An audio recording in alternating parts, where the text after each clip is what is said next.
សួស្តីអ្នកទាំងអស់គ្នាថ្ងៃនេះយើងនឹងមកស្វែងយល់ពីមូលដ្ឋាននៃ networking ឬក៏បណ្ដាញវាគឺជាការអនុវត្តនៃការជួបកុំព្យូទ័រពីរឬច្រើនជាមួយគ្នាដើម្បីឲ្យពួកវាអាចចែករំលែកធនធានឬក៏ resource ជាមួយគ្នា resource ឬក៏ធនធានទាំងនេះអាចរួមបញ្ចូលជាមួយនឹងឯកសារម៉ាស៊ីនបោះពុម្ពការចូលប្រើប្រាស់អ៊ីនធឺណិតនិងកម្មវិធីដែលយើង apply ផ្សេងៗទំហំនៃបណ្ដាញមួយអាចចាប់ពីបណ្ដាញផ្ទះតូចមួយដែលជួបឧបករណ៍មួយចំនួនទៅបណ្ដាញសកលដូចជាអ៊ីនធឺណិតដែលជួបឧបករណ៍រាប់លានទូទាំងពិភពលោកឧទាហរណ៍សាមញ្ញមួយនៅពេលដែលយើងប្រើក៏បើកគេហទំព័រឬក៏ website មួយដូចជា Google កុំព្យូទ័ររបស់យើងនឹងផ្ញើសំណើតាមរយៈ router និង modem របស់យើងទៅកាន់អ្នកផ្ដល់សេវាកម្មឬក៏ហៅកាត់ថា ISP របស់យើងបន្ទាប់មកទៀតទិន្នន័យនឹងធ្វើការឆ្លងកាត់អ៊ីនធឺណិតឆ្លងកាត់ router ផ្សេងៗរហូតដល់វាទៅក្នុងម៉ាស៊ីនមេរបស់ Google ម៉ាស៊ីនមេនឹងដំណើរការសំណើនិងបញ្ជូនព័ត៌មានត្រឡប់មកវិញតាមរបៀបដូចគ្នាទៅនឹង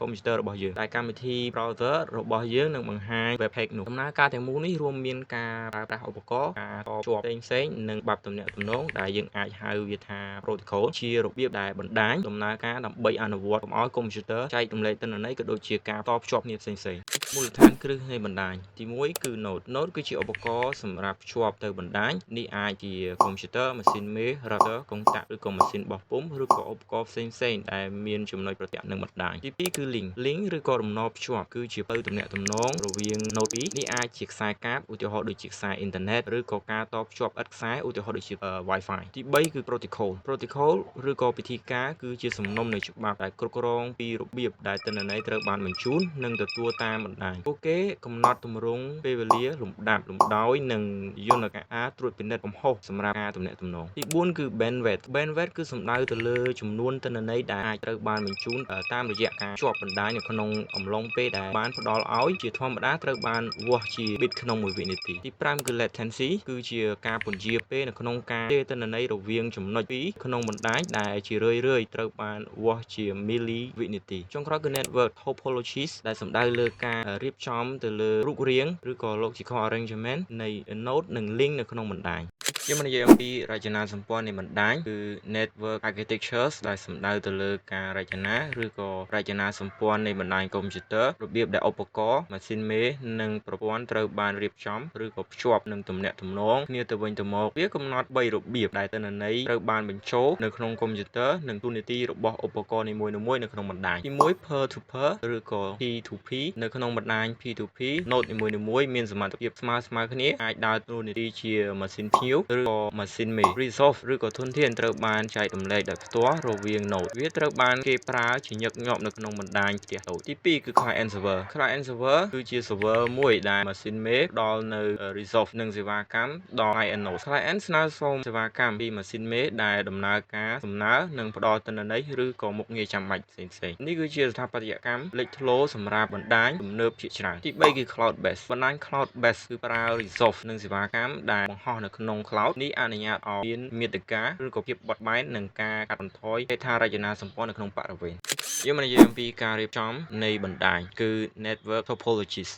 topologies គឺសំដៅទៅលើប្លង់ឬក៏ការរៀបចំឧបករណ៍ដូចជាកុំព្យូទ័រ router កុងតាក់ដែលវាដូចជាផែនទីដែលបានបង្ហាញពីរបៀបដែលឧបករណ៍នីមួយៗភ្ជាប់ទៅ device ផ្សេងទៀតខាងក្រោមនេះគឺជា5ប្រភេទនៃ network topologies ទី1គឺ bus topologies ដែល node ទាំងអស់ត្រូវបានភ្ជាប់ទៅជាខ្សែតែមួយឬក៏គេហៅថា the bus វាសាមញ្ញនៅក្នុងការអនុវត្តប៉ុន្តែវាងាយនឹង fail ប្រសិនបើ bus break ទី2គឺ star topologies ដែល node ទាំងអស់ត្រូវបានភ្ជាប់គ្នាទៅមជ្ឈមណ្ឌលកណ្ដាលឬក៏កុងតាក់វាងាយស្រួលនៅក្នុងការគ្រប់គ្រងនិងមានភាពធន់ជាង bus topologies ប៉ុន្តែឧបករណ៍កណ្ដាលគឺជាចំណុចតែមួយនៃការ fail ទី3គឺ RAN topologies ដែល node ទាំងអស់ត្រូវបានភ្ជាប់នៅក្នុងរង្វិលជុំបិទជិតមួយទិន្នន័យធ្វើដំណើរនៅក្នុងទិសដៅមួយជុំនៃ RAN តែវាតិចជាងធម្មតានៅក្នុងបណ្ដាញទំនើបឬក៏ modern network ទី4គឺ merge topologies ដែល node នីមួយៗត្រូវបានភ្ជាប់ទៅ node ផ្សេងទៀតវាធន់ប៉ុន្តែមានតម្លៃថ្លៃនៅក្នុងការអនុវត្តឬក៏ការរៀបចំ5គឺ tree topologies ដែលរចនាសម្ព័ន្ធនៃឋាននុក្រមរួមបញ្ចូលគ្នានៅធាតុផ្សំនៃ bus topologies និង star topologies យើងមកនិយាយអំពី model OSI ឬក៏មកពីពាក្យពេញថា Open System Interconnection ដែលវាគឺជាក្របខ័ណ្ឌមួយដែលពន្យល់អំពីរបៀបដែលទិន្នន័យផ្លាស់ប្ដូរពីកុំព្យូទ័រមួយទៅកុំព្យូទ័រមួយទៀតឆ្លងកាត់បណ្ដាញមួយវាបែងចែកដំណើរការទំនាក់ទំនងជា7ស្ទាប់ដែលស្ទាប់នីមួយៗមានតួ នាទីជាក់លាក់ដូចខាងក្រោមបន្ទាប់ទី1គឺ physical layer ដែលបន្ទាប់នេះដោះស្រាយជាមួយនឹងការបញ្ជូនទិន្នន័យរូបវន្តតាមបណ្ដាញទំនាក់ទំនងឧទាហរណ៍ដូចជាខ្សែកាបនិងការតភ្ជាប់ឥតខ្សែជាដើមទី2គឺ data link layer ដែលផ្ដល់នូវទិន្នន័យឲ្យគ្មានកំហុសរវាង node 2ដែលភ្ជាប់ដោយផ្ទាល់ទី3គឺ network layer ដែលទទួលខុសត្រូវលើការបញ្ជូនកញ្ចប់ទិន្នន័យរវាងបណ្ដាញផ្សេងៗគ្នាអាសយដ្ឋាន IP ត្រូវបានប្រើនៅស្រទាប់នេះទី4គឺ transport layer ដែលផ្ដល់នូវការចែកចាយទិន្នន័យដែលអាចទុកចិត្តបាននិងការបញ្ជាទិញរវាងកម្មវិធី TCP និង UDP ជាវិធីការសំខាន់នៅក្នុងស្រទាប់នេះទី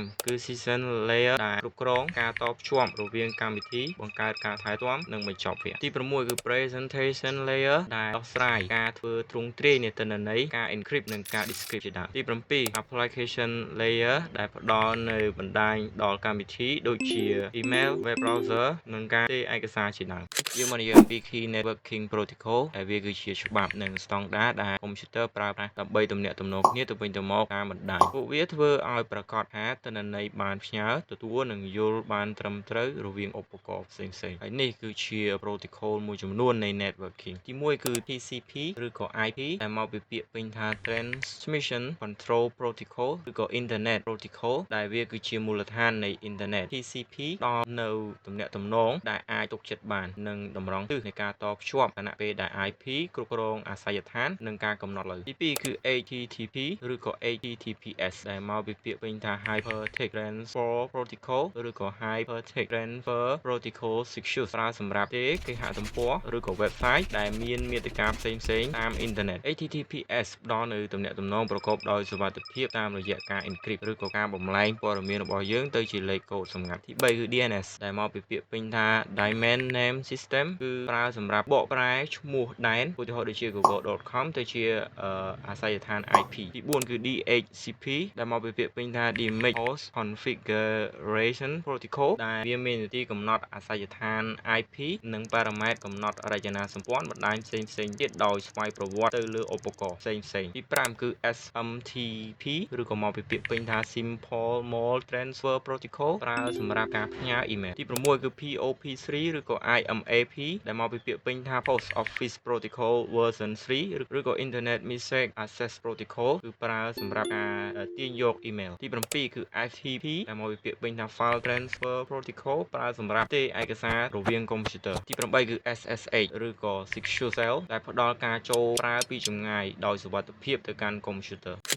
យើងមកនិយាយអំពី networking device ដែលវាគឺជាសមាសធាតុ hardware ដែលតភ្ជាប់កុំព្យូទ័រទៅនឹងឧបករណ៍អេឡិចត្រូនិកផ្សេងទៀតជាមួយគ្នានៅក្នុងបណ្ដាញតែមួយពួកវាជួយផ្ទេរទិន្នន័យគ្រប់គ្រងការតភ្ជាប់និងការគ្រប់គ្រងទំនាក់ទំនងរវាងឧបករណ៍ផ្សេងៗហើយនេះគឺជា device មួយចំនួនដែលយើងប្រើនៅក្នុង networking ទី1គឺ router ដែលវាបញ្ជូនកញ្ចប់ data រវាងបណ្ដាញផ្សេងៗគ្នាពួកវាប្រើរាំងនាំផ្លូវដើម្បីកំណត់ផ្លូវល្អបំផុតសម្រាប់ការបញ្ជូន data នៅក្នុងការធ្វើដំណើររបស់ router ទី2គឺ switches ឬក៏កុំតាក់វាភ្ជាប់ឧបករណ៍នៅក្នុងបណ្ដាញមូលដ្ឋានឬក៏ LAN ពួកវាបញ្ជូនកញ្ចប់ data ឲ្យអ្នកទទួលដែលធ្វើឲ្យប្រសើរឡើងនៅប្រសិទ្ធភាពបណ្ដាញទី3គឺ HAF ដែលភ្ជាប់ឧបករណ៍ក្នុង LAN ប៉ុន្តែពួកវាផ្សាយទិន្នន័យទៅគ្រប់ឧបករណ៍ដែលបានភ្ជាប់ដែលនាំឲ្យមានការប៉ះទង្គិចគ្នានិងការកាត់បន្ថយដំណើរការភាគច្រើនគឺគេមិនសូវប្រើ HAF នោះទេទី4គឺ firewall ដែលវាការពារបណ្ដាញពីការចូលប្រើប្រាស់ដោយគ្មានការអនុញ្ញាតត្រង់ចរាចរណ៍ចូលនិងចរាចរណ៍ចេញដោយឯកទៅលើច្បាប់ដែលបានកំណត់ទុកជាមុនទី5គឺ wireless access point ឬក៏ WAPS វាអនុញ្ញាតឲ្យឧបករណ៍ភ្ជាប់ទៅបណ្ដាញឥតខ្សែដោយប្រើ Wi-Fi ចុងក្រោយគឺ modem ដែលវាបំប្លែងសញ្ញា digital ពីកុំព្យូទ័រទៅសញ្ញា analog សម្រាប់បញ្ជូនខ្សែទូរស័ព្ទឬក៏បណ្ដាញខ្សែកាបយើងមកនិយាយអំពីការការពារក៏ដូចជាសុវត្ថិភាពនៃ network របស់យើងគឺ network security ដែលសំខាន់បំផុតសម្រាប់ការការពារទិន្នន័យក៏ដូចជា resource ក្នុងការចូលប្រើប្រាស់ការបង្ហាញការរំខានការកែប្រែឬក៏ការបំផ្លាញដោយគ្មានការអនុញ្ញាតវិធានការខាងក្រោមគឺជាវិធានការដែលយើងអាចការពារបណ្ដាញរបស់យើងបានទី1គឺ firewall ដែលគឺជាវិធានការមួយដែលការពារចរាចរណ៍នៃការចេញចូលដោយគ្មានការអនុញ្ញាតទី2គឺ intrusion detection និង prevention system ឬក៏ IDS IPS ដែលត្រួតពិនិត្យទៅលើការចរាចរណ៍បណ្ដាញសម្រាប់សកម្មភាពព្យាបាទនិងចាត់វិធានការដើម្បីការពារនិងកាត់បន្ថយការគំរាមកំហែងទី3គឺ Virtual Private Network ឬក៏ VPN ដែលយើងនិយាយអំពីការបង្កើតការតភ្ជាប់ប្រកបដោយសុវត្ថិភាពលើបណ្ដាញសាធារណៈការ encrypt ទិន្នន័យដើម្បីការពារការវាយប្រហារទី4គឺ antivirus software គឺជាឧបករណ៍ការពារមេរោគទី5គឺ strong password and authentication គឺជាការពង្រឹងពីសម្ងាត់និងការផ្ទៀងផ្ទាត់ពហុឯកតាដែលការពារការចូលប្រើប្រាស់ដោយគ្មានការអនុញ្ញាតទី6គឺ regular security update ដែលយើងនិយាយអំពីការរក្សាក៏ដូចជាការ update ទៅលើកម្មវិធីរបស់យើងដើម្បីជួសជុលក៏ដូចជាបង្ការនៅការរងគ្រោះផ្សេងៗ